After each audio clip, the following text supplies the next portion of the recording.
السلام عليكم ورحمة الله وبركاته. الحمد لله الحمد لله الحمد لله আল্লাহ পাকের শুকর আলহামদুলিল্লাহ। আজকে 12 জুলাই 2025 রোজ শনিবার। এখন সকাল 5:15 সম্ভবত সময়,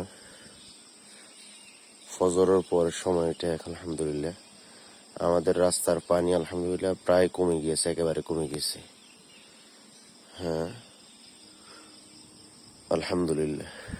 কিন্তু এখানে 17 বাঁশপাড়া, এখানে উত্তর পানুয়া, কাশীপুর, ইজ্জতপুর, এই সাইডগুলোতে মোটবি মানে লস্করহাটের যে মোটবি ইউনিয়ন, এই সাইডের পানির এখন অবস্থা খুব খারাপ অবস্থা। বাইরে তো ভিতরে তো যাওয়া যাচ্ছে না, এখানে অবস্থা এখনো ভালো নাই মনে হয় সম্ভবত। এখানে পানি বাড়তেছে না কিন্তু পানি আছে, আপনারা মনে করিয়েন না পানি একেবারে শেষ হয়ে গেছে। এখনো পানি আছে মানুষের ঘরের ভিতরে, কারো কারো ঘরের পানি আছে। আমরা দোয়া করি আল্লাহ যাতে তাদেরকে হেফাজত করে। অনেক ক্ষয়ক্ষতি হইতেছে কিন্তু প্রকাশ করতেছে না।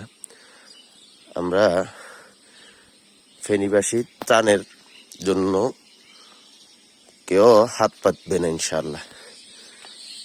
ইনশাল্লাহ আমাদের বাদের জন্য সবাই সবাই সবাই প্রধান উপদেষ্টার নিকট প্রথম অনুরোধ, তারপর এক কণ্ঠে সবাই বলতে হবে আমাদের এটা করতেই হবে। না হলে প্রত্যেক বছর এই অবস্থা হইলে ফেনীবাসীর অবস্থা অনেক ভয়াবহ হবে। আর আমার মনে হইতেছে যাতে কিছুদিন পরে আবার এরকম আসার সম্ভাবনাও আছে, যে শেষ হয়ে গেছে এইটাই না। এই জন্য আমরা দোয়াও করি আল্লাহ যাতে এটা থেকে আমাদেরকে হেফাজত করে। এখানে পাম্প, এখন একটু পাম্প থেকে পানি সরে গেছে। মডেল মসজিদের এখানে রাস্তার উপরে পানি এখন সরে গেছে, কিন্তু এখনো ভয়াবহ অবস্থা আছে। এখানে বাঁশপাড়ার এখানে অবস্থা মডেল মসজিদ পানি এখনো অনেক বেশি। এখান থেকে পানি সরে না, এখনো রাস্তা থেকে পানি সরে না, শুধু আমাদের মেইন রোড থেকে পানি সরে গেছে। তো আমরা দোয়া করি আল্লাহ যাতে হেফাজত করে। কেমন